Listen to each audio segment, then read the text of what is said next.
Hello, and welcome back to the Live Rally Game Podcast. My name is Stephen. No, this is not real foot coverage. This is maybe even more important, Survivor Maryland coverage. I could not do this without one person. Naomi, how are you doing? Hi.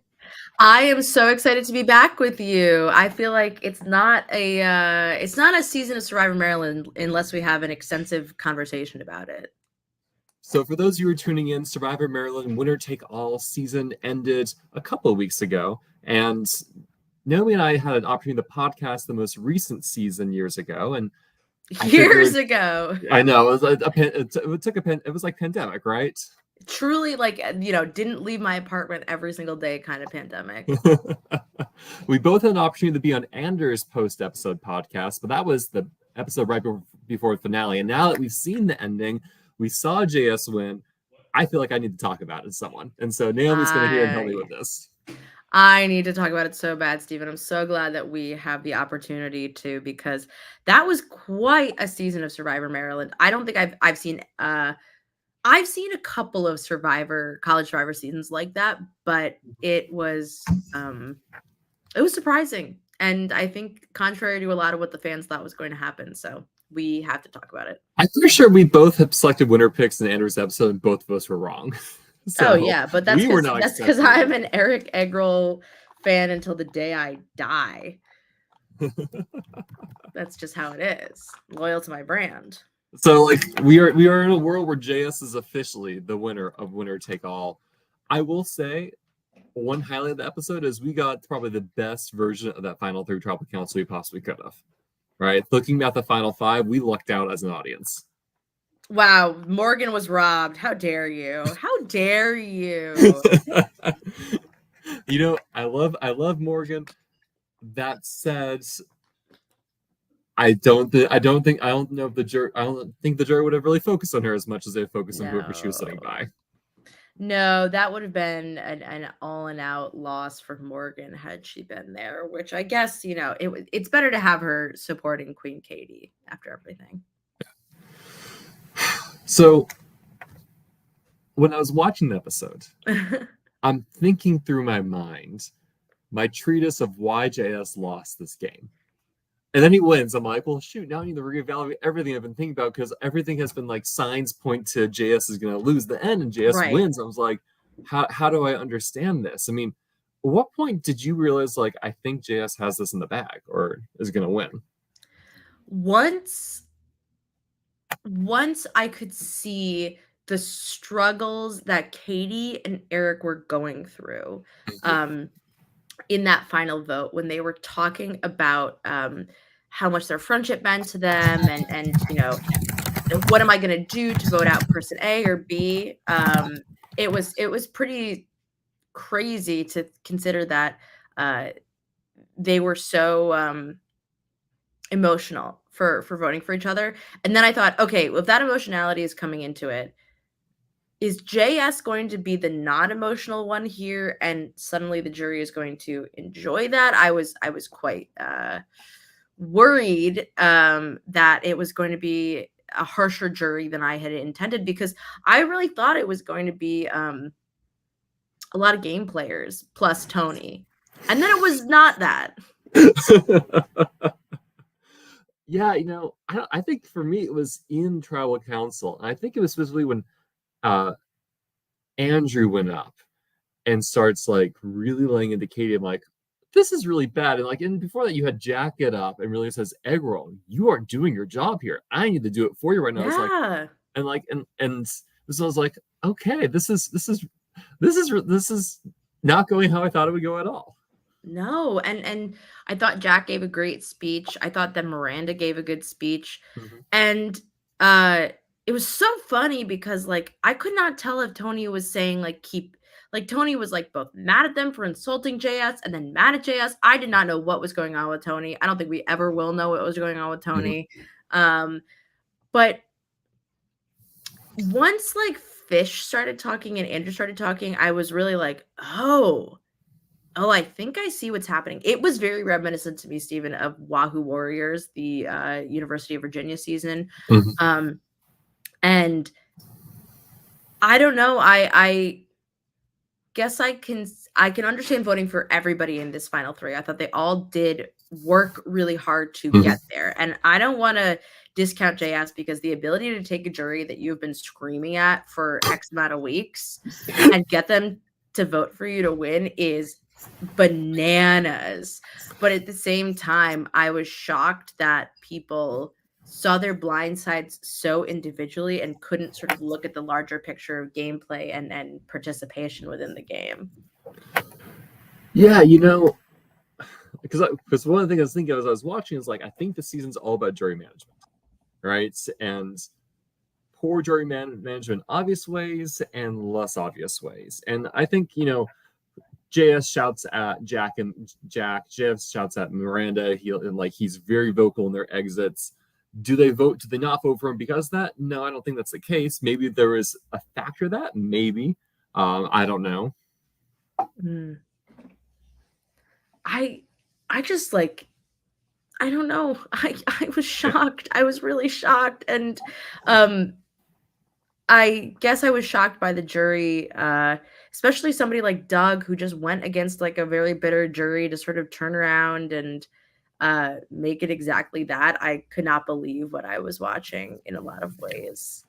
But also that JS worked really hard on his Doug relationship, right? That's the thing is, I do think that for a lot of the things that I was shocked by, there was also a counter to it where you're like, but this person did do this. And so maybe it does sort of come out in the wash.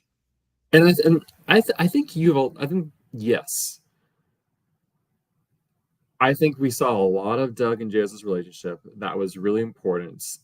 JS doesn't vote Doug out. We know that we have the saddest scene of Doug in his vote episode, just like, wow, is this what it feels like? Is this what I've been doing to other people? Where he's just totally crushed by this one moment. And who knows if was 2-ish weeks enough to get over that? 2-3 weeks? Maybe not. And also I think it was fitting with Fish saying I don't know you all. I don't know you all. I didn't talk with you all. You weren't clear on wanting to play with me. So Yeah. I mean, I think we'll definitely have to go through the jury one by one and talk a little bit about their vibe and their choices. But things both made sense and didn't make sense. Yeah. First, I do want to commend JS on the challenge throw strategy. I think it paid off exactly the way that he wanted it to. I think that it takes a lot to cling to the poll and make sure that you're safe for that vote, which I think is an extremely pivotal vote. And then to win the next immunity that you so desperately need, I thought was very impressive. Yeah, so that poll challenge, that was the final 6 challenge? Final 6. Yeah. Let's go to the Survivor Maryland wiki. I have it open in my other tab. I got to go to it. It's run by the wonderful Jack, and Jack, I think, has a co-worker. I don't know what the word to describe. A co-conspirator on the Survivor Maryland wiki. I mean, so when JS first talks like, I'm throwing challenges, I'm like, yeah, you hear people say that, but I think the payoff is the Tony vote, right? Tony goes home. There's this choice. Do we go Tony? Do we go JS? I think there's idea that JS is maybe a bit more of a shield, perhaps. I think that's maybe also why people want him. But to the extent that they're going off of threats, there was one less reason for them to target JS at that pivotal point, and then he can win out from there. Yeah, it was good, and I think that it was an effective strategy that paid off for JS, and I have to admire it. I mean, 3 immunity wins in a row to me is a person who really wants the win. Yes. That's not a fluke. That is somebody who's trying very hard, especially considering that it was right up to the buzzer with Eric at Final 5. That's somebody who's working very hard. Yeah, and Morgan won't eat the bugs or whatever the gross food. Well, I get it. I think when you're against Eggroll, who was good at the eating challenges, JS, who desperately wants to win, and Katie on, who will do anything to win as well, I'll say fuck it too. It reminded me so much of one of my favorite All-Star moments is how Eric King like cannot eat the chicken fingers. That makes me laugh every time I think about it. I don't know why. The overnight chicken fingers. Yeah, and it reminds me of that where just like for some reason Eric King can't eat chicken fingers, and you're like, you are a like what 6'4" college student, you can't eat chicken fingers. That should be like you should be able to drink that, you know. I mean, I think I want to talk one little more thing about JS's poison the jury strategy, because I think what's interesting is he really ends up poisoning Morgan, Eric, and Katie against him, right? Mm-hmm. Like I think if anything, his attitude and ethics like really sets those three off. And I have this great moment where it's like, I can't put Eric in the jury because Eric is never going to vote for me. Is going to actively campaign against me, and it's just bad for me if I'm against him. And so I need to have Eric in this game because Sam is great for me in the jury. Sam will vote for me if I have Eric on the jury or something like that. It's not going to go well. Well, it's interesting that JS says that because in the Doug and Sam vote, JS does vote for Eric, which I think is hilarious. I think there's a lot of logic there, but this is also where I sort of like I'm trying to say like I just think that to me voting record is always one of the most important things. Yeah, we have to talk about that. Winner. Yeah, and it's not to say that like JS didn't know what was happening, but like actively there was not a lot of control over who was going home in any situation. And it's interesting to say, well, I don't want Eric to go home because he'll poison the jury. You've wanted Eric to go home for 4 rounds. Yeah. And does that indicate to me, and again, a non-voting entity and like JS won, so it does. I'm not saying, it's interesting. I think that a lot of people have been unhappy with Katie's loss, unhappy with Egg Roll's loss.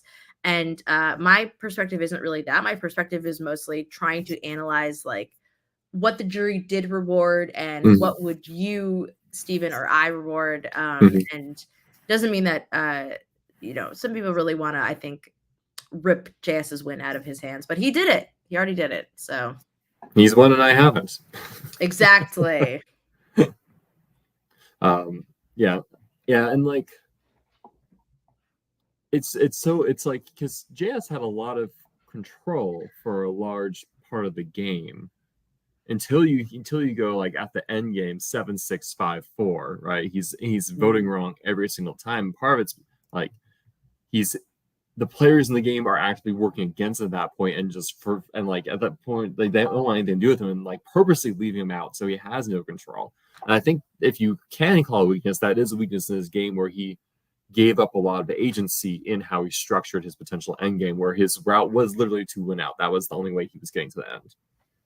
Yeah, if we want to just analyze it for a second, JS is correct in the Meisner. So I'm going to compare Eric and JS just because I think for the data of it and not for the like who is good or bad, whatever. Meisner vote, they're both voting correct. In the Faith vote, Eric votes wrong for JS. JS votes for Faith. In the Mike vote, JS is the only vote for Eric, where Eric votes for JS, but then Mike goes home. Just vote, JS is correct in that. Eric doesn't participate. JS votes for Morgan in the Andrew vote, where Eric is correct. Votes for Dylan in the Dylan vote, where Eric is incorrect. Votes for Fish votes for Michaela in the Fish vote. They both do. They both vote for Miranda. They both vote for Jack. They both vote for Michaela. And then it goes correctly for Eric, Tony, Doug, Sam, Morgan, and incorrectly Katie, Eric, Katie for JS.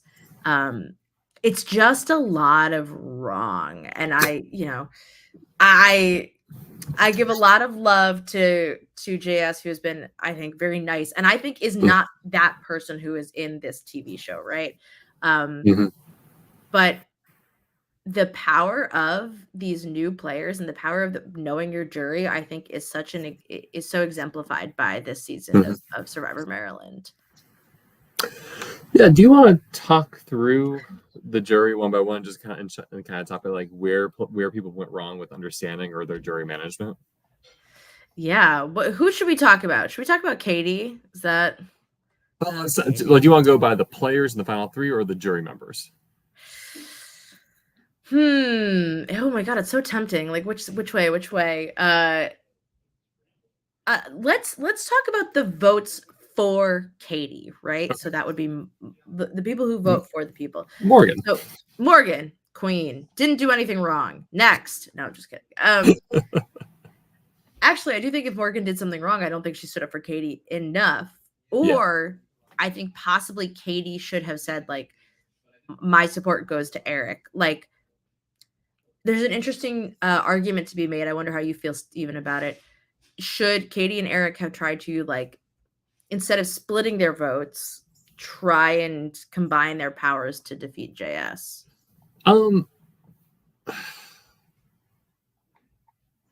I don't know if it would be hard for one of the two to say, hey, I don't want to win, vote for this other person. Then, like, you maybe poison your own juror against you, saying, hey, if you're not going to take it, let me just vote for JS instead.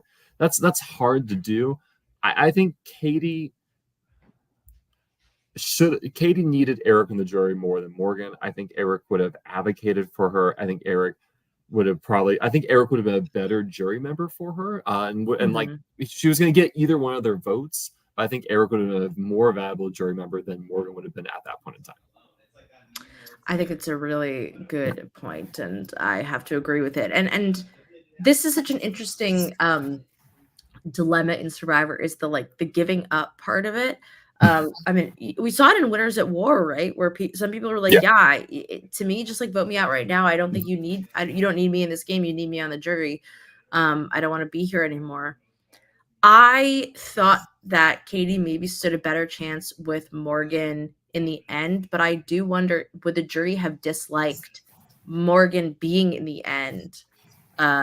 And would it have felt sort of like a kick in the teeth in some way? Someone who wasn't participating a lot, who was, there, but also sort of how much of her own merit would people give her credit for being there? I mean, I think Morgan's a 0 vote finalist. I think the votes would have then gone to Katie instead. So I think if the concern is Katie, if Katie's concern is I'm going to split the votes, Morgan is not going to have that happen, I think, as much as Eric is.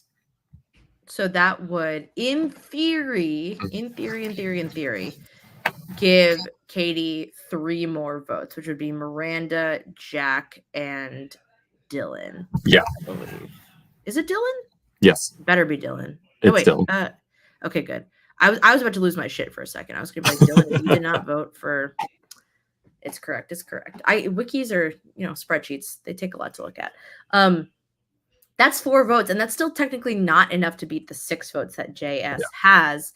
But if Eric is there a better argument to be made for Katie? What, Stephen, do you think were arguments that Katie needed to make better or weren't made properly, I think, on her behalf? I mean, this opens up another problem of, like, I think Katie did actually a really good job of quitting herself. I mean, especially in terms of, like, I came in with a massive target. I came in with everyone looking at me. That limited what I could do, right? If I stood out more than if I did things other people did, I would have been gunned down earlier, and therefore I had to be more circumspect and more careful and more under the radar with how I played and what I did to maneuver myself to this place. And I think that's very true, because I think if you see Katie throwing everything against the wall early on, she maybe has a higher chance of going home. Absolutely. I mean, it's one of those things where you have to play calm in the face of somebody like, is it Meisner? Dear Meisner, we'll miss you. Somebody like Meisner who's coming at you and saying, like, you're going down. You have to be the calming presence and say, that's not true, guys. I'm just like you. This doesn't really matter. Yeah. And she successfully did that, I think, better than a lot of people could have done. I think this game was this season for a lot of people was about saying, I know there's a target on my back. What do I do and how do I behave in order to take the target and push it somewhere else? I thought that Eric did that. I thought that Doug did that. I thought that Katie did that really well. Yeah, there's a lot of shield play with, like, I am leaving these players in ahead of me to be my shield so I can drop them and move to the end. And Katie, for a lot of people, was being set up as that shield. And she's like, all right, and how do I then have Doug be that person for me? Or what can I do knowing that people are looking at me and saying, yeah, you're my final 6 vote? Where people are explicitly telling her, hey, I'm voting you out final 6, final 7, even though we're friends. Ridiculous gameplay. Ridiculous. Oh Mhm. my gosh. Yeah, that was like Katie is so astute. Like I know that everyone sort of talks about her being just like a beast and like working really hard, but what she has, and I think the skill that she possesses as a college survivor player, is that she's so incredibly aware of like what other people want, their Mhm. point of views, and how they're going to utilize that to make a decision. And I thought she did such a good job of understanding where these decision making moments were coming from for everybody else that she was playing with. What about the votes for Eric? That is the next step to talk about, I think. I'm not gonna lie, I don't really remember what Dylan said. I don't remember either. Sorry, Dylan. Love Yeah. you, buddy. I I, figured you were gonna vote that way. I think and this is more of like JS, where we're gonna talk about the vets versus new player mentality and how that defined the season in good ways and bad ways. But I think Dylan is. I don't think there's. I think Dylan was looking to vote for a vet at the end. Yeah, and I So, think Dylan made a rational choice that aligned with how he had been playing the game the entire time. He voted for the people he was working with. I think he recognized what Jack also recognized, that Eric worked very hard, and that Eric took a lot of heat too. yes, Lest we forget. And I think Eric really handled that quite well. I think Eric came into that final tribal council demoralized, and that was a bad place to be. Yes.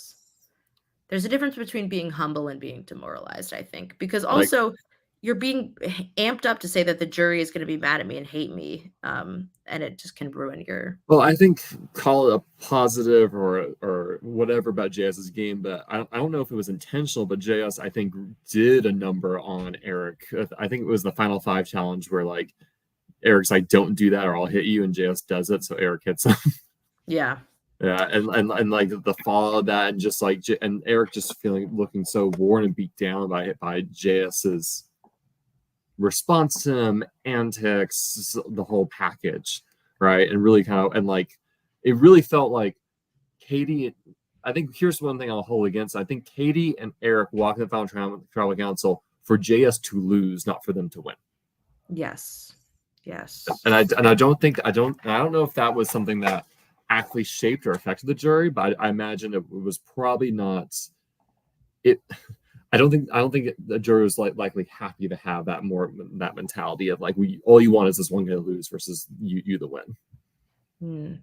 It's so interesting. It's like the psychology of the jury, right? Where it's Yeah. like it's not only about how they feel about you, it's about your attitude and how you present your argument. And I think you're very right that Eric was pretty defeated. I felt so bad. I mean, I love Eric. I think he's a great player, and I think he put up with a lot of attention from JS that, I had to talk about it for a little bit. Like JS's whole excuse of saying like, well, I thought this was a TV show and I thought that like we were really trying to produce something here, was fascinating. Yeah. Even when if the idea of me being on a TV show, if I'm at competition and I'm trying to win, I'm not going to like get somebody to punch me. They didn't punch people on Deal or No Deal Island, as far as I know. Like, there's a level of like, well, what is TV? But TV is still real life at the end of the day. It is still happening to a real person, and I thought that was a little extreme. And you think of like a lot of our live games we play, 1 day to 8 days. And granted, it's an intense 1 to 8 days because you're with these people constantly. But especially if you think of like a 1 or 2 day game, I can see people playing more of a character or being more this bombastic self. This was a semester. Yeah. like if you like, it doesn't hurt JSN, but when you have people saying, "I don't think I know who you are," like who are you as a person? Are you the JS on the beginning, or are you this character? Sure, like, and JS like, well, it's all for the TV product. Like, but yeah, but like here we are. Yeah, and also like if it's all for the TV product, that makes me really think like, if I'm someone like Doug being like, well, do we have a friendship? Do you care about me as a person, or do you care about me because I'm a person, and especially someone like Sam too. Do you just care about me because I'm an accessible tool for you to get further into the game? I would certainly be rethinking those relationships. But also, if you're just a TV character and you're going to reward that for someone like Tony, who is taking his relationship with Katie incredibly seriously and is dismissing Katie because of their friendship, but you're saying that it's fine for JS to say that there's no friendship, it's fake, it's not real. I find that very hypocritical from Tony. Like, I don't think it's necessarily a perfect excuse, but I could understand saying the way I behaved is due to being a game and not real life. But then there are people who voted based on what you could say is a game and not real life, even though they took everything incredibly real life. My Tony stock just kept going like this. The season progressed. Like, oh my gosh, dude, you are. It's Yeah. like first, I'm like this, like this guy kind of strikes me as a strategist. You're like, oh no, I think he's just really, really emotional. Oh, he's only emotional. Ah! It reminded me a lot of, well, honestly, I have to say congratulations to Tony, and I'll say it here because there's no way he's watching, because I'm sure he didn't enjoy seeing Katie get Comment, like, and praised on the subscribe, internet. Tony. We love you. I'm sure he did not enjoy watching Katie get praised on the internet for months. I think Tony is taking over as my new least favorite player of possibly all College Survivor, but most certainly. No, you can Survivor only do Maryland. that if you make a ranking of all 500 plus College Survivor players ever, right? We need a solid ranking of all the players, and then you can put Tony at the end for us. I hope that person puts Tony last, even though maybe it'll be Doug twice, like Doug 2X. Which is, it was. Yeah, no, I was disappointed in Tony's reaction. And I think, well, I know we'll talk about Tony more, but I think that was a whiff on Katie's part for really not realizing it. Now, the question is, and maybe this can answer, did Tony accept the cupcakes that we saw Katie icing? I heard he did not. I heard he did not accept them. Wow. And like, again, this was what, 2017? Yes. And so maybe there's been reconciliation since then. I don't know. There has not. I believe Anders has confirmed that there has not been between Katie and Tony. I think it was a 4-1-1 vote. I think Katie really needed to not vote for Tony and tell Tony, hey, I think other people are voting for you, but don't worry, I'm not voting for you. Yeah. Just the sort of like what I call like the genius move, where you like work with your ally right until the very end, even though it's like they're absolutely dead in the water and there's nothing you can do for them. But then I think Tony would have been like, well, you could have saved me. And it's like, that is not true. That reality does not exist. I have to say, I have a lot of appreciation for Jack. I'm so excited to hear that she is like she is somebody who is sort of fostering in the new era of Survivor Maryland as well. And Miranda was always my girl. Miranda, I always liked you. And I thought that she was also incredibly pragmatic with her vote. And voted. Now, listen, I'm not saying that like a newbie couldn't vote for JS and that wouldn't be considered bitter. Like, if Miranda wanted to vote for JS after the speech she gave and after her like questioning, that's fine. But I just thought that she was very pragmatic in how she felt about the final three. And I think that JS gave her a good apology. I thought that he did a good job of trying to win her back over, but at the end of the day, it's her vote. And I thought she was, of all the jurors, it's maybe we kind of rethink jury speeches. Like, man, I thought it was a great stump speech, and I thought she laid out very clearly what she was looking for and what she valued. Yeah. Right, and wove that into her pitch. I'm just like, man, I want Jack in the jury for me someday. Like, this is the person I want on my side. I want Jack as Jack. Are you a lawyer? Let us know. Like, I want Jack to be defending me in court. Good. Yeah, I don't have much else beyond it, but I thought, like, again, it was one of the signs like, oh no, I think Eric's really struggling. If Jack is saying, you're struggling here, let me help you really, really hard. It's cute. Of the votes that Eric doesn't get, let's say somehow Morgan votes for him, who do you think would be the most likely person that Eric could have flipped? I think if Eric tried very hard, he could have possibly gotten Andrew Or maybe, I think he could have gotten Doug or Sam. Oh, hi, Anders. Happy birthday. Happy Oh my birthday. God. Doesn't this feel so long ago? And yet it's important. Yeah, I mean, Stephen, you didn't see this, by the way, but JS made a compilation of all of us saying that he wouldn't win on Twitter. And it's really funny. I just sent that to you.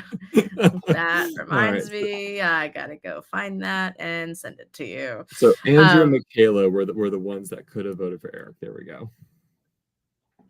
See, Andrew, I trust you, King. Yeah, I thought that Andrew, is a Survivor fan and he kind of knows how he feels about the game. But Michaela also is an interesting one. I didn't really consider that. I guess I maybe thought maybe Sam or Doug, but I guess maybe I'm also delusional like Sam and Doug. This is for me having watched this a couple weeks ago. And I guess we're gonna move on to JS and his jury votes. I don't remember what Michaela said in her jury question or what later vote. I was just surprised given that we see her being close to Morgan and Katie. So I was kind of pushing her initially more in that Katie camp in my head. Wait, I'm sorry. You're telling me that Michaela was forgettable? Stephen. Forgive me, Michaela. Hold on. Anders, we would know what Sam was thinking if you showed us the entirety of her jury question. Yeah. And the response. Yeah. Oh my God, that was ridiculous. I liked that I could hear Anders' voice being like, let's see some highlights. Like I could hear him being like, wasn't that fun, but also hating his life, So JS, his jury votes, he ends up getting most of a good chunk of newbies and Doug. So he gets Andrew, Fish, Tony, Doug, and Sam, and I'm missing someone, and Michaela. Sorry, Michaela. You know what I think is so telling is that he did not get half of McQuad. Yeah, that's a good way to put it. Where like this alliance that gets put together, he's that is really interesting because they probably knew the most game, but also like most of them were planning on flipping on him. Most are planning on flipping on him and kind of were a bit disdainful of him in a sense. You can say. That's a good point. I think they were also like, they could have bitterness towards him, but also they could see that like he sort of got the jump on them, and like I think they were always a little bit unhappy with the way that JS went about trying to execute that move. I mean, once we're done talking jury votes, we can have a fun minute talking about the tragedy of McQuad and the gameplay around there. But I guess take it from the earlier stir. Andrew, he votes for JS. What I recall is mostly him talking to Kate and saying like, "What the heck? What the heck, you guys? I was gonna work with you." And listen, Katie made it to the end. Like I know that everybody wants to say like, well, this choice is this choice, but like Katie made it to the end. I actually just saw an interesting comparison to Katie from Big Brother, Dan Giesling from Big Brother 14, where it's like, it doesn't matter how she gets to the end. Nobody wants to vote for her. It's just impressive that she got there, which is interesting because I would say that Dan Giesling was like even more despised than Katie, but she still got similar treatment. She didn't win Final Four. I know. How could she not do a lot of different things in order? It was really undeserving bitch. Did her in. Yeah. This is the one thing I say was bad on Katie's part was the misread of Andrew and Tony and how they'd react when she voted them out, given that they felt that they were going out of the way, giving information, being close to her, and like kind of being that bridge. And to be honest, I was still surprised when he got voted out. I was like, wait, isn't Katie friends with him? But didn't she push for someone else over him? Yeah, the Andrew vote makes a lot of sense once I like talked to Anders about it, and we on the live show like figured it out, but it definitely didn't make sense in the moment when I remember I watched the episode early and I was like, I don't know what the fuck just happened. That was crazy. But it made sense over time. I will say, you cannot predict insane players. I just played a game I just faced a jury where there was one person where I was like, I'm not sure how they're going to react and how they're going to discuss voting for me. You cannot change crazy, and that person was not crazy, but Tony is crazy. And I think it is Tony was rabid. Tony was the center of the universe, the sun, moon, and stars of Survivor Maryland. I thought it was bananas to behave that way to Katie on, but they're not friends, so whatever. Stephen, how did you feel about? I guess we should talk about it, about the idea of bullying and the idea of what was going on in this season as a emotional discussion, question mark. I don't know what the word to use here is. Of was JS bullying players? Yeah. I don't think that's not the term I would use to describe his behavior. Sorry, controlling, bullying, so easy terms that mix up. I mean, controlling. I don't think JS needed to be as contrite per se with his kind of tail tucked between his legs at the tribal council. I mean, I think he got justifiably called out for it and saying, "Hey, own what you did." So I wouldn't say it like that. That said, like, I think JS was, again, through skill, luck, chance, etc. Had Eric or Katie been on the jury, I think they would have excoriated him much harder on his treatment of players in the game. I feel that bullying is very interesting in Survivor because, on the one hand, I thought that JS was very targeted in his behavior to Eric. Yeah. On the other hand, I think that JS had no control in the game, and therefore he wasn't just voting out somebody he didn't like. He literally could not make any of it happen. I know that JS doesn't really go by JS anymore, and I kind of use the name JS to be like, that's a different person. And if it's for the TV show, like we talked about earlier, I guess it's for the TV show, the YouTube show. But I never felt, how sometimes you watch Survivor drama and you're like, oh, that was so interesting. That was so entertaining. I never felt that way watching like Eric get yelled at. I always felt like, I don't like this and this makes me sad. And that's the parameter that I would use to say that. It certainly didn't feel entertaining to watch and I didn't like it. Like watching Eric again be demoralized and kind of beaten down by that behavior, it was just not pleasant to watch. And that's why I said, like, had the jury seen that or experienced that, what Eric was going through, and most of them didn't, that maybe could have changed how they were perceiving him. I don't know. I mean, to be fair, Doug was at the challenge. Doug was at the Final 5 challenge, just fucking filming, and watches this fight between Eric and JS, and walks away from that being like, yeah, that was normal behavior. Yes, I would agree with that, Anders. I think that, and that's why I say specifically that it's like the stuff with Eric was always like, I don't like this. With Miranda, and he apologized to Miranda. I could, what it is too, is that JS is so here's my like armchair therapist analysis of JS, and JS, don't listen. JS at tribal council is like clearly so nervous, so anxious, like dying to like see what's going to happen, dying not to get voted out. And all of that is coming out as like word vomit. He never shuts up. And I don't, I'm sorry, like JS, you never let anybody else have the last word. And that's okay. You are anxious. You are panicked. But then it comes out in ways of like telling Miranda happy birthday, biatch, which is crazy. And then it starts to turn into like, well, if I yell and I'm boisterous, then I'm staying in the game. And then it just kind of like, splits off and becomes its own monster. I do wonder what percentage of the conversations Anders edited were JS talking at people. Because I feel like we got a good extended scenes of JS talking, Doug just going, as he's eating something. Yeah, one of the great abilities of Doug is that he's like, he can be so quiet and just sort of like sit in a group and like look at everybody like, okay, like he's got a real skill at like actually shutting the hell up. But I think it's just because like he had to be so talkative in his first season that he's like, I don't want to do this anymore. Wasn't like What were the lines that Morgan and Eric were using to describe Doug early on? Which was like, I think they were still at that point bitter and upset. It's like, I think it was like he's the most middle of the road and forgettable player. That's why he's so good, or something like that. And I think and that's not quite the same, but I think, like you said, being able to be in a situation and kind of allow it to exist around him and navigate was Doug's skill.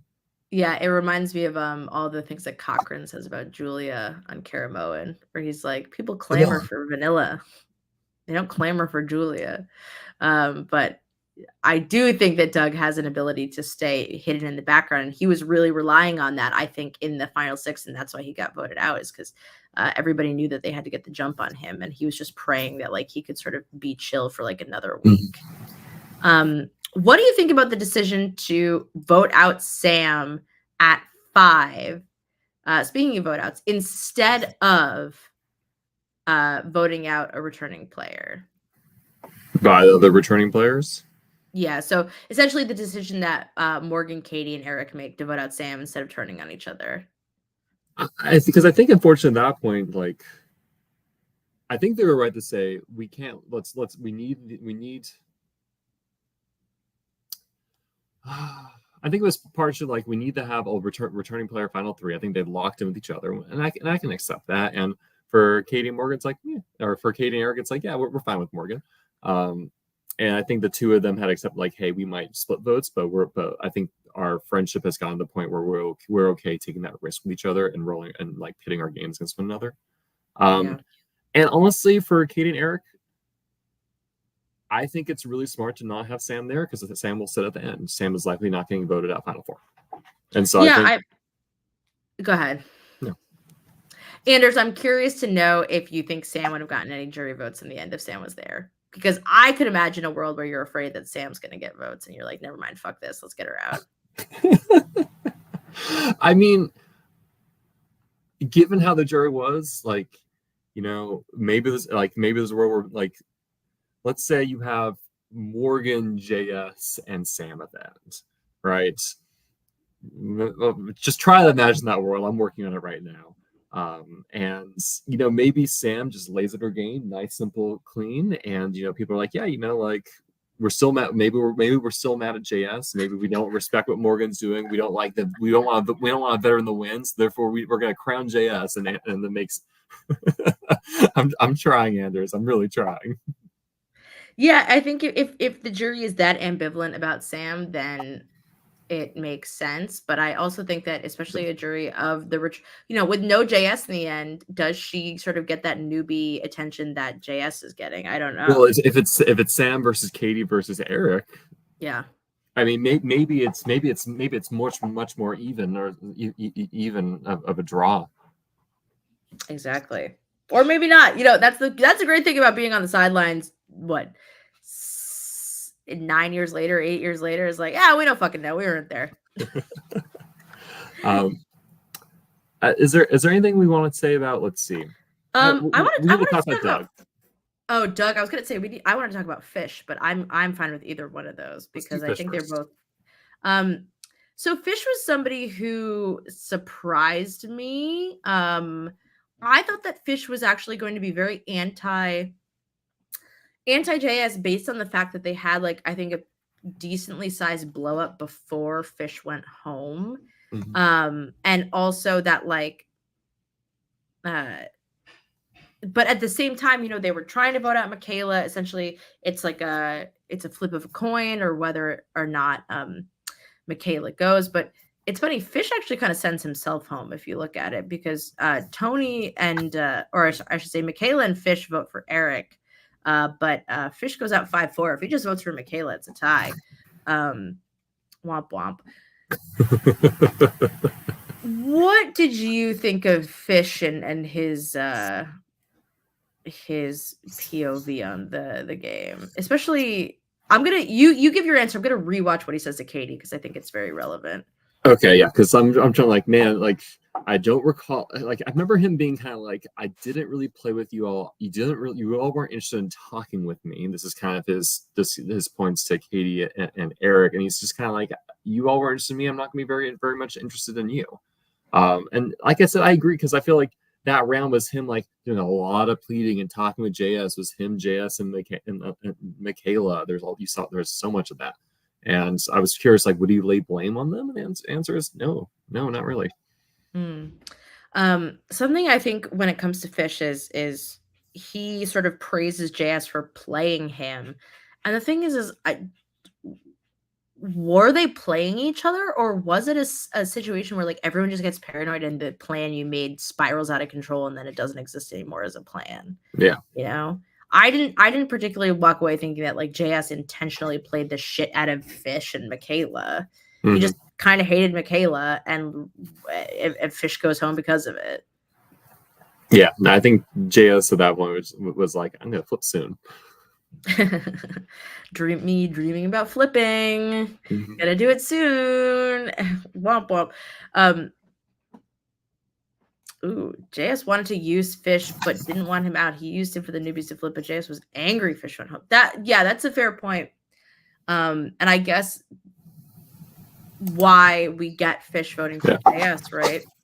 And because that was the beginning of like you getting a sense JS is just not having a lot of control over the game. Like he makes good arguments to us, and like I think he makes good arguments to other players. He's vocal, but players aren't taking him seriously or aren't working into their plans. Yeah. This newbie strong thing is interesting because when Fish talks to Katie at Final Tribal Council, he's like, "Did you want to work with me?" And Katie's like, "Yeah, of course I wanted to work with you. I wanted to try to work with everybody." And then like he seemed almost shocked at the, but like he turned down Katie and Eric. You know, it just one of those things where you're like, I don't understand. Are you mad at these people? Or are you happy with these people? Like Fish in particular sort of really puzzled me as a player, but I understood where his vote went at the end of the day.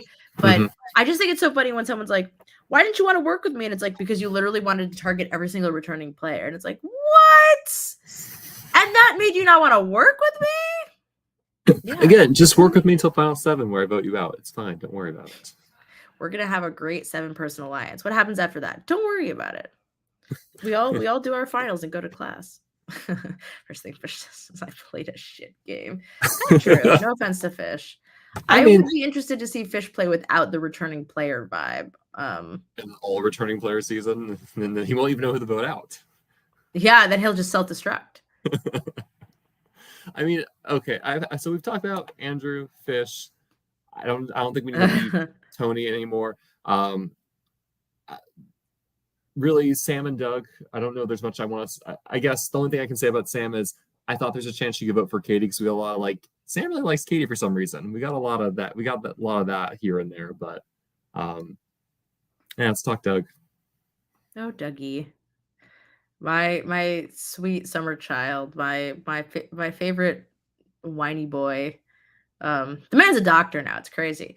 I think that JS's best move of the game by far was wheedling his way in with Doug because it kept him protected for such a significant portion of the game where he was vulnerable. And at the same time, I think it guaranteed him this jury vote. Yeah, I can agree with that. And I'm not going to like, you know, I think some people want to sort of diss on JS a lot, and I don't want to do that. I think that it was an incredibly sharp move to observe that like Doug is likely on the outside of the returning players because he played such a strong game before. And also, if you're smart and you're seeing that like Katie Ahn is at the center of things, you want to weaken Katie and you want to take people out that are firmly in her camp. And that's somebody like Derek. That's somebody like Eric. And if Doug is watching you scream and Derek, oh my God, that's the alliance we kind of never had of Doug and Eric. If you're Doug and you're watching Eric get screamed out week after week by JS, you're thinking that shit's not happening to me. Like, I'm safe. This is great. Yeah, you know, it was interesting to me. I didn't realize like until you see Doug vote out how hard he would take it. I mean, and I think we know Doug loves this game, is passionate about this game, pours himself in this game, and had been playing a very impressive game, considering I think, like Katie, he was very handicapped with what he could do and how he could do it. And I I'm trying to use the word bitter to describe Doug's jury vote because, like you said, I think there's a lot of good reasons why he's voting for JS. He has seen JS's game. He has a close alliance with JS. JS and had invested a lot in that relationship, and it had paid off through the course of the season. But it was interesting because you'd also think that he'd also seen a lot of Katie and Eric's game, and given that his blindside should have been like kind of their capstone, like, hey, look what we did. It ended up not being that way. And what do you think about him asking about, do you have any regrets in this game? I think that's such a funny question to ask because it's like, is that what you care about, Doug? Is that what you care about somebody playing? And do you want somebody to just be like, I regret voting out you? They're sitting in the final three. Like, they don't really regret voting you out, do they? I mean, this is the whole conundrum of Survivor. Make 17 or so people lose and make them want to have you win. And I think you just talked to a jury.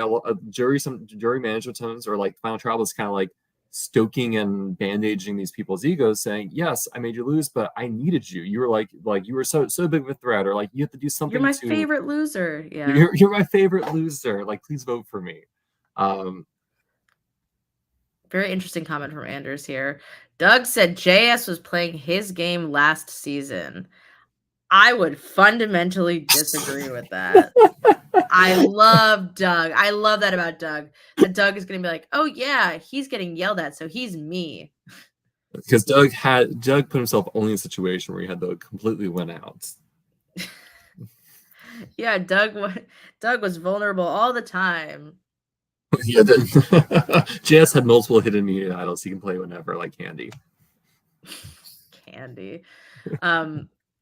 But I think that, again, this is like why I'm saying I think the biggest move that JS made was working with Doug. It was like such a genuinely smart decision. And I think if you're gonna, as fans of Katie and Eric, if we're gonna insult one thing about them, I should say insult. I think they're wonderful people, and I never want to say anything bad about them. If we're going to point out one flaw in the game, I think it's that they became so intertwined with each other that they sort of lost any intertwining with like the people who ended up on the jury. Like, it just became so sort of Katie and Eric as a duo, which I loved as a story. I was very moved by the finale, but it was not. Was the answer like they needed Doug at Final Four and cut him at Final Four, or is the answer like they had to have Doug go, but the blood not to be on their hands, or the answer is they needed to just pitch it better at Final Tribal? Like, hey, like, our regret was that we made this deal and you're not here, but the reason why is because I'd vote for you. You would win. I think Doug would have been infinitely more bitter if he had been voted out at final Final Four. I think he would have been just so rotted in terms of how stinky he would have been about losing. Well, I think it would have been better if you had JS vote unanimously with them, so all of them have his blood in the hands. So it's like, all right, we all voted you. You can be mad at all of us. Now make one of us win. Yeah, I mean, I think it would be really funny if JS tried to take Doug to the end. I think that would be like a horrible gameplay mistake. But was that possibly his intention? That's crazy. Like Katie losing is just a reminder you can't just assume just because someone played great in a prior season is like Survivor royalty of some sense. That doesn't guarantee them a win. Yeah, and speaking of Survivor royalty, on the other side of things, I think people forget that, like, yeah, Katie's season came out, but like I would say that the Survivor community is infinitely stronger. College Survivor community is infinitely stronger than it was X amount of years ago, and so I don't think Katie had that support when this season was happening. Yeah. And I don't think that anybody would have. I would certainly, as a host, not want online support of a player influence how the game is shaking out. Well, I think season 4 had aired because I think everyone's like, because I think it aired at that point. Yeah, people had seen it. Yeah. And so I don't know, it's interesting. Is there anything else about the jurors that you think we should bring up and talk about? I just thought that Sam was hysterical. I loved Anders' edit of it. I thought that like it was such a crazy it's such a funny question from her. Yeah, and really I thought the whole finale, like, I thought the whole finale was edited so incredibly. It was like constantly moving. I was constantly unsure of what the players were going to do. I could see I think a perfect edit shows you all of the perspectives and leaves you guessing as to what somebody's going to do. Every decision makes sense in a way. It makes sense for the newbies to vote for JS to win. It makes sense for the returning players to put their support behind someone. It makes sense for Katie to cut Eric. It makes sense for Eric to go to the end with Katie. Just like motivation wise, not necessarily like, oh, what's the best game? Blah blah blah. We already talked about it. We've all been in the Discord. We've all been complaining. Like, move on. And so I thought Anders did a really good job of balancing like everybody's motivations and how they were going to behave in this episode. Are you ready to pivot to some other things about the season? Oh boy, sure. So I think it's a tragedy that season ended up being vets versus new players. Now, I will give props to JS. I don't think he was solely the one orchestrating this, and he certainly benefited from it. But I think this really handicapped players' games in ways maybe they saw at the time or didn't see. I think they manifested it for themselves, like we're kind of talking about. They created something that was impossible to escape at a certain point. It is the fulfillment of the prophecy of, and I think Anders did everything he could to be like, I'm not trying to make this vets versus newbies. I'm just trying to make this a fair game for everybody and let you guys have this experience. And then they fucking turned it around and made it exactly what we saw it to be. And I think one thing that doesn't help is that you have the returning players, which I think is actually fair, is they kind of say, all right, shields up, we're all, the four of us in each of our tribe is together. Like they kind of all kind of like, or the three of us each, they all kind of come together and say, yes, we are aligned as returning players, but we're going to try to keep on the download in a sense and pick up the new players. You kind of get a sense there's that mentality with the returning players. You don't have any of them kind of go and say, hey, yes, I'm a returning player. I'm open. This is a brand new game. I want to work with you. And if you say let's vote, if you want to vote up Faith, great. Call me on board because I'm looking to expand my rights and not be boxed in a 6 versus 14. Or whatever the new player or whatever the new versus 8 versus 12. There we go. It just, I mean, newbies versus returnees, I don't think you need to classify it as that. But there's also something to College Survivor, and Faith actually talks about it a little bit when she started. Is like, you just don't know what it's like until you play. And then once you know what it's like, you are just leagues ahead of everybody else. Yeah. Once you understand how you're supposed to be performing in these games.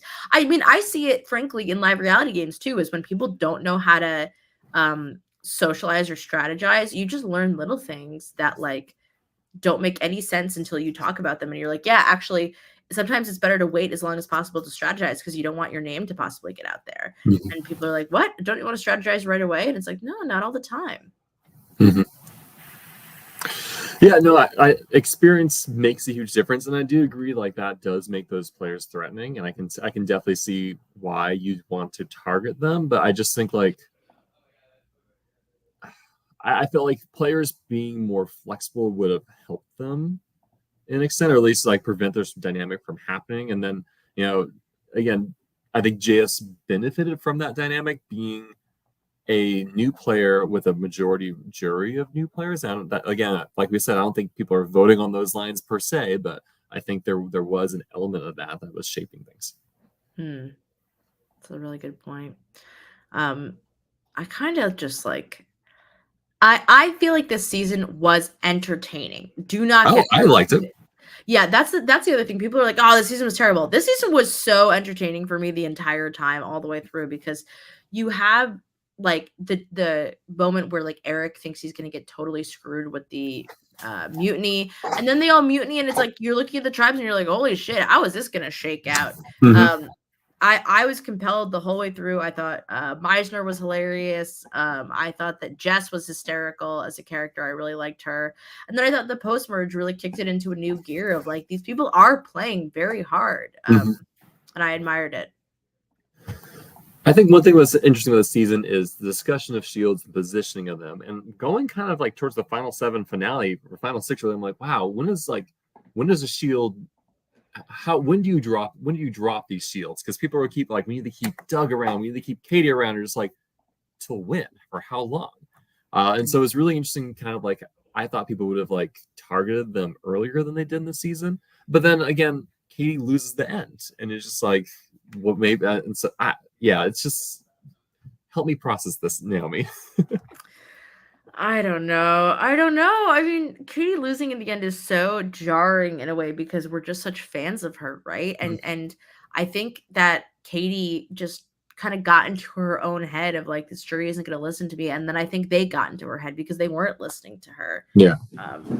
It was hard to watch, honestly, a little bit because she's so incredible. Like you just see her and you're like, God, to be in the end of a Survivor game and care about the friendship that you have with that person, and you can see that they mean a lot to each other. I was very impressed.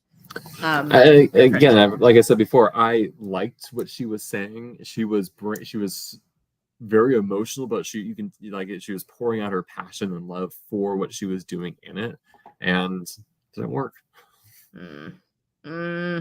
Tragic. Speaking of tragedies, let's talk about McQuad. Like, what do you think? So, what went wrong with this alliance? I think McQuad had a really strong start. They played, I think, things like the Mike vote and the Faith vote super well.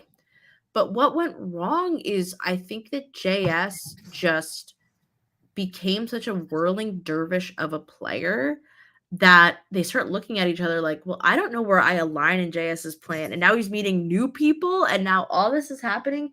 And suddenly you're like, what if I'm on the end of that JS ire? If I'm Jess or something, what happens if that becomes me at some point? I thought it was a good group. I think they were first of all, I have to say, I think they played incredibly well in those opening merge votes. Yes. They were so good at like spreading disinformation, lying to everybody, and always coming back together. And I thought it was one of the more impressive alliances that I've seen in College Survivor. But why do you think it fell apart, Stephen? The sense, so two things. The sense I got was that it was clear that JS, at least JS was thinking that they are not invested in my longevity in the game, right? So of the four, you had JS who's feeling discontent, feeling like I'm not being involved, that stuff's going on without me, they're not listening to me, etc. All these things left JS feeling disenfranchised as an alliance member.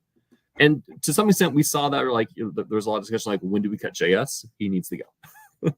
And so I think JS was very right with that call, but like I think they did a bad job with making him feel involved and enfranchised and valued as an alliance member, right? And so because then I think one of the key moments of the game is JS will flip, right, on Miranda. I think the second thing was, so you have McQuad, then you have Sam, then you have at the merge you kind of have this Andrew Fish and Michaela. Andrew goes out, so you have this Fish Michaela duo, and after Dylan vote, they just turn on Fish.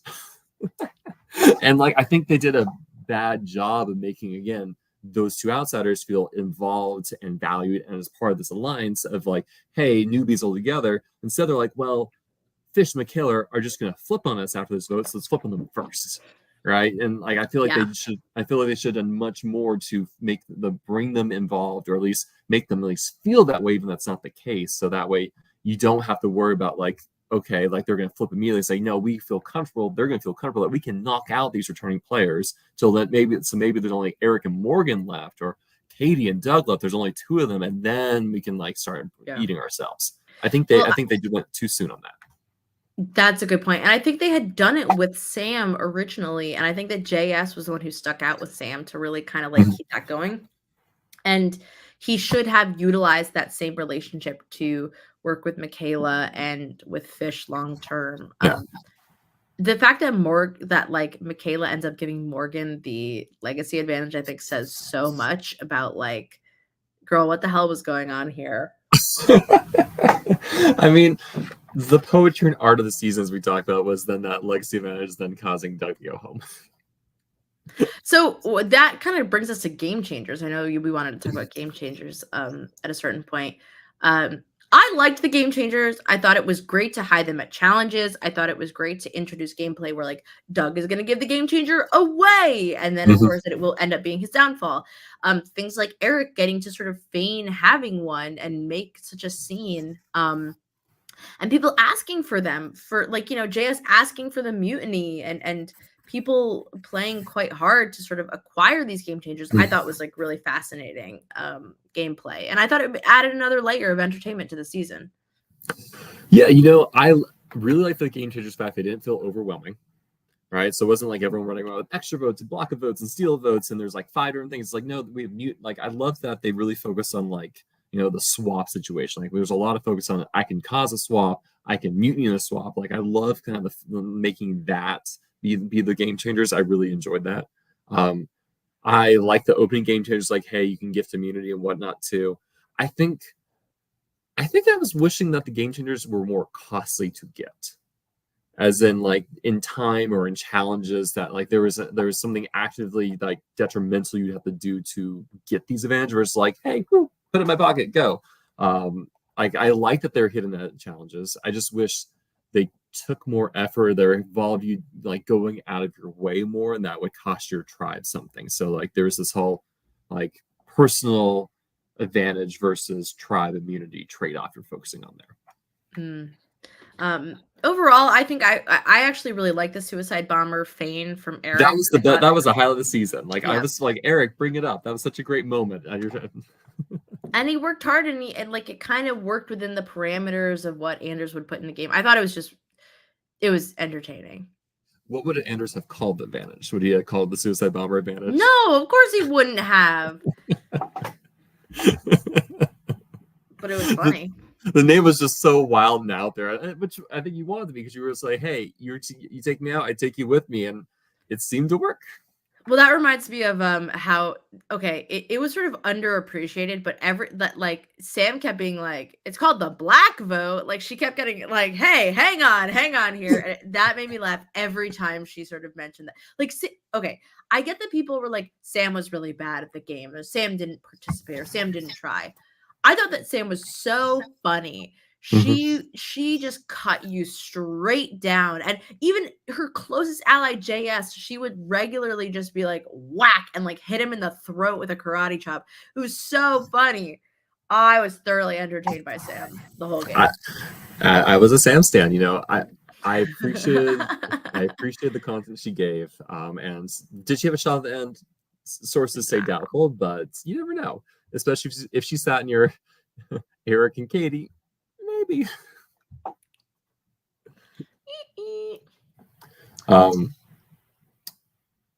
Moves that changed the game, or like when we look back on this season, the years to come, what are some of the key points that we're going to take away or remember about the season?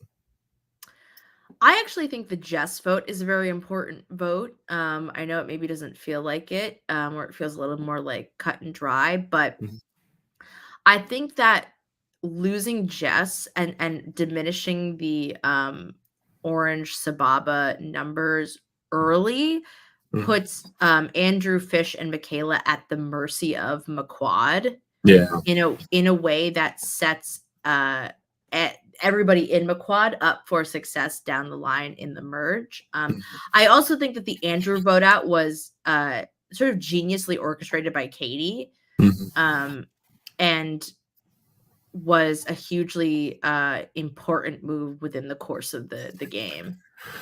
I still think Dylan shouldn't have played as idol. Whoa, hot take.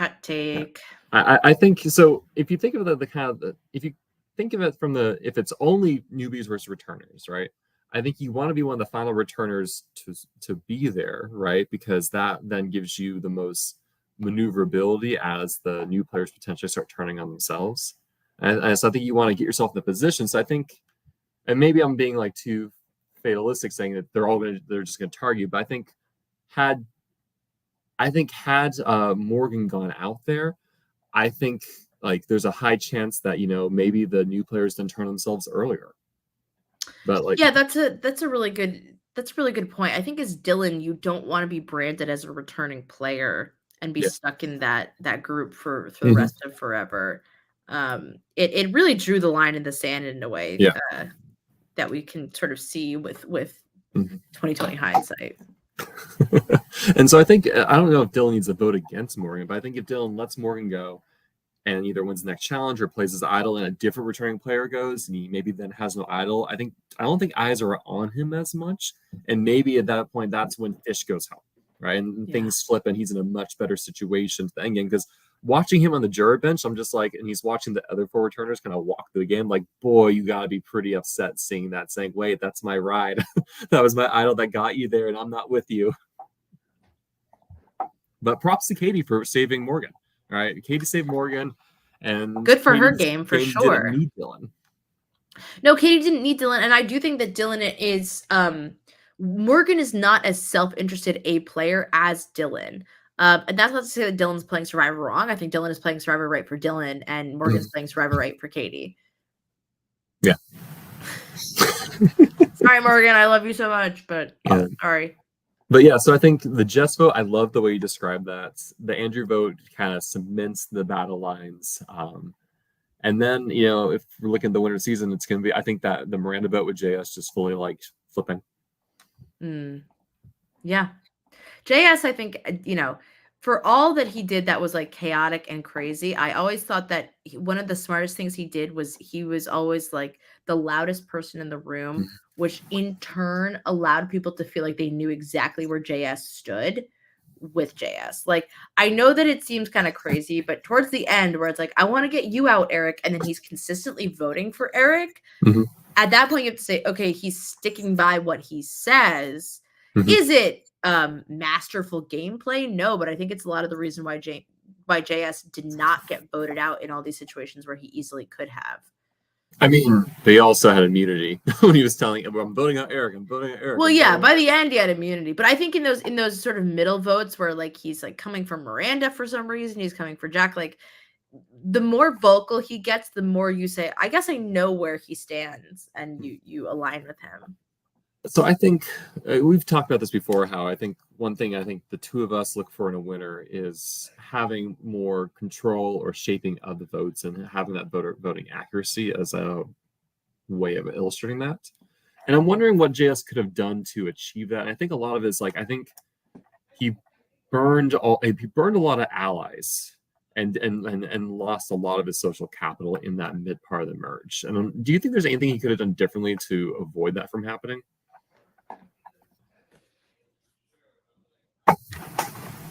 Who do you think would be relevant in those situations, like to assist? Honestly, like I think Fish and Michaela staying around longer would have been good for him.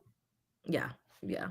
I mean, the Fish and Michaela, like the whole blow up was just like such an astronomical miscalculation, I think, and was exactly what the returners needed to decimate the new players. Like they could not come together, even though for some reason, like Fish annihilates his options with Katie and with Doug. Yeah. And then he's like, okay, well, my options are JS, and now we're exploding, and like we can't get together, Yeah, I'm just it's just amazing looking back at the voting chart, right? At the Doug vote, Sam votes Eric, and Doug votes Sam. Sorry, Sam vote. No, okay, never mind. I'm looking at it wrong, but here we go. Because the Tony vote, there we go. Like it was like neither Tony nor Sam vote with JS. You're just like, how did things get so scattered? This is like these newbies were a mess, and I'm sorry because I thought this was an entertaining season. But I would say that the entertainment at a certain point was on the backs of the returning players, and the newbies were almost like the newbies reminded me of like when you're playing a video game and you have to just defeat like the Bokoblins in Zelda, where it's like, this guy's not going to take me out, but he does get a little exclamation point over his head when I come near him, and and for that reason alone, I have to shoot him with an arrow. I think one of the last things, we had 8 returning players, 3 go out pre-merge: Mike, Faith, and Sherry. Missed you, lessons. Again, Vision 2020, had we known that Sherry was going to step out at second, is there anyone you think you would love to see come back and play in her place? Well, do we want to talk about the trailer that dropped? We could talk about season 12. We could talk about the trailer that dropped, season 12. Okay, let me just, all right, I'll yell at you, Discord. Y'all are gonna complain after complaining for months and months and years that Anders is not cranking these seasons out fast enough. They started complaining that this was coming out of order. Get a fucking grip. I could not I'm believe surprised it took so long for us to get out of order seasons. they were respecting Anders, which I appreciate, but also like now they're doing it, and like I could not believe that people are like, what's going on? Daniela and Alex Pascal, that's crazy. I actually have to say I would have loved to see Daniela, or I loved Alex from New Beginnings. I have not watched New Beginnings in a long time. Same. But I really loved blonde Alex. I also would have been interested to see like oh my god, New Beginnings is so foreign to me. And I'm trying to think of all the people who didn't compete on like All Stars. What if we just go crazy and we throw Sabrina in there again, you know? Not Sabrina from this season, but Sabrina from All Stars. Oh, yes. That'd be fun. I mean, it would. Because I like Sherry being in there because like you already had a lot of the 2 most recent seasons, which makes sense because people eventually graduate and move on. Like they're not going to haunt the University of Maryland once they're like graduate students. So I hope. But it would have been cool, like to say, what other pre-season 6 people do we maybe want to bring in, or like who knows? But yeah, this is where I also say like it's been too long since I've watched Major Conflict to be like I don't really remember. I mean, I want Jam back. I want because if we're replacing Sherry, we're filling a woman's spot. I would love to have all of Jam back. But yeah, I don't know. These people aren't jumping out to me in my mind. But I think that's the thing about College Survivor is people don't really stand out to you in your mind until they played a second time, unless they're like ridiculously standoutish, like Maggie from Survivor Michigan, I should say. Sorry, Michigan, don't hurt me. But it's very so. As soon as I watch them, like, please no newbies versus vets, and of course we're not going to have that because it's 2 versus the rest of the cast, and like it's going to be more like kind of team captain. Like, do you use them? Are they your Rob or are they your Russell? Do you keep them or keep them immediately? I think you keep them. I think that the thing about former players, is that they are always helpful with their information. Milk them for information and then vote them out. Sorry, that's my POV. I mean, Alex Pascal, I have the right Alex, right? Yes. It's gonna be like such an interesting returning player because he really kind of does a lot of his own thing. I'm not saying it's gonna be weird because he's very much his own person, but since he's played it once, it's gonna influence his game. I think the other returning player from New Beginnings, I like Daniela. I think is gonna play a much more conventional game. I'm excited to see it. So yeah, I'm gonna be very curious about how that goes. Me too. I'm looking forward to it. I know that it's going to take a while for that season to still come out. I think they said 2025, but I'm very excited for it. I will be tuned into the YouTube channel as always. Yeah, I can't wait. So hopefully you know this. I'm looking at, so we had 5 seasons from Austin. We finished 3 seasons from Anders. Do you know how many seasons Anders hosted?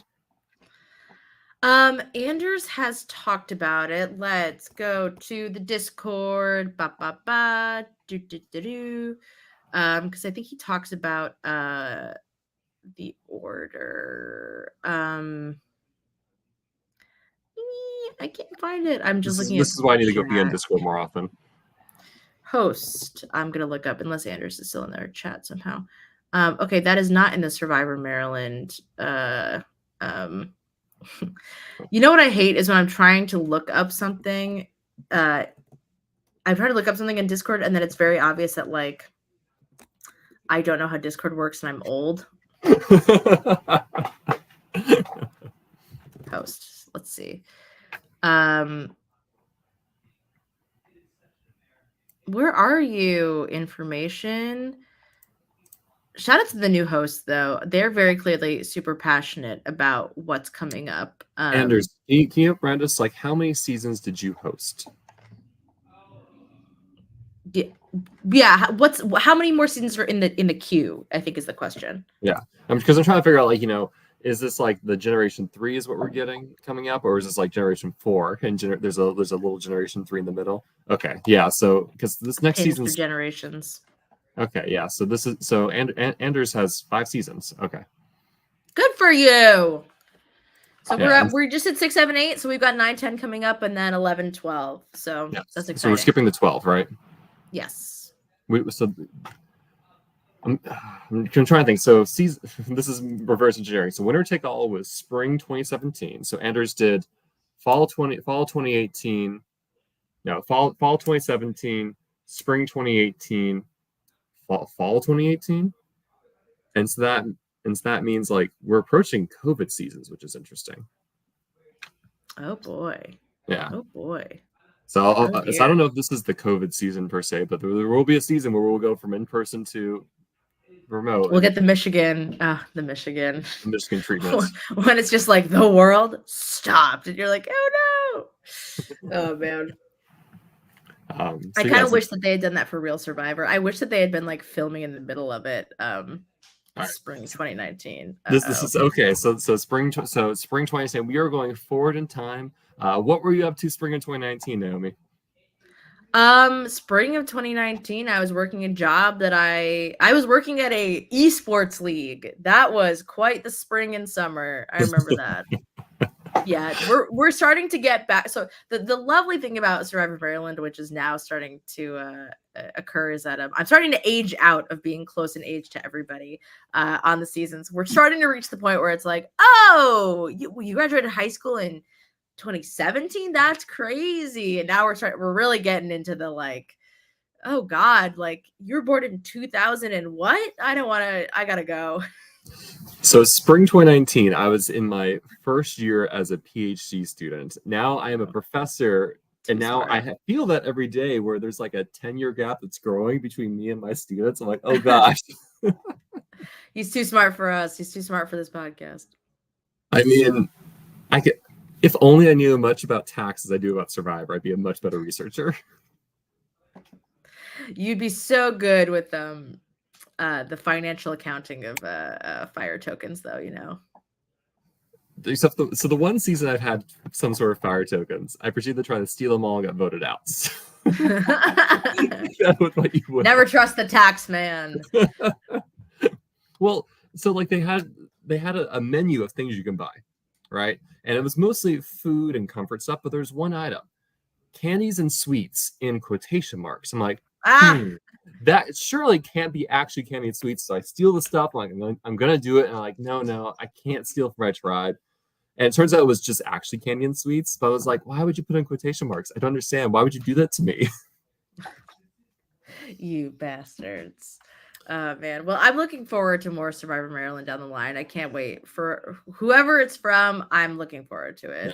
So, Naomi, I think that's all I have on my to-do list. I feel like I have a better understanding and takeaway of this season now. At the very least, we got to talk about it. At least we got to. Well, I don't. How JS plays is not how I would play. Right. But JS was able to win, and I can respect how he did it. Exactly. I thought it was overall quite impressive considering the circumstances. And also season 9 coming soon too. Maybe we'll see 2 seasons at once. We'll like our cup will runneth over with Maryland content. Yes, we'll be having simultaneous after shows, and Aaron will have to bounce back and forth. Naomi, for all those who are listening, what have you been up to? Anything you want to shout out to?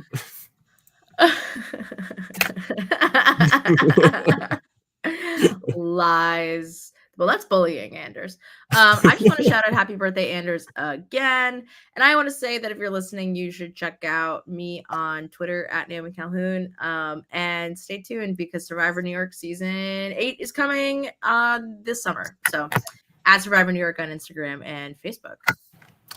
Well, for those of you who want to hear me talk about other games not surviving Maryland, Surviving Reelfoot wrapped up about 2 weeks ago, and the deep dive coverage of that season is really ongoing. I've done 2 podcasts. I'm having 3 lined up Monday, Tuesday, Wednesday next week.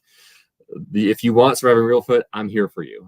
So stay tuned to live reality games because more content to follow, and I think that's all I have.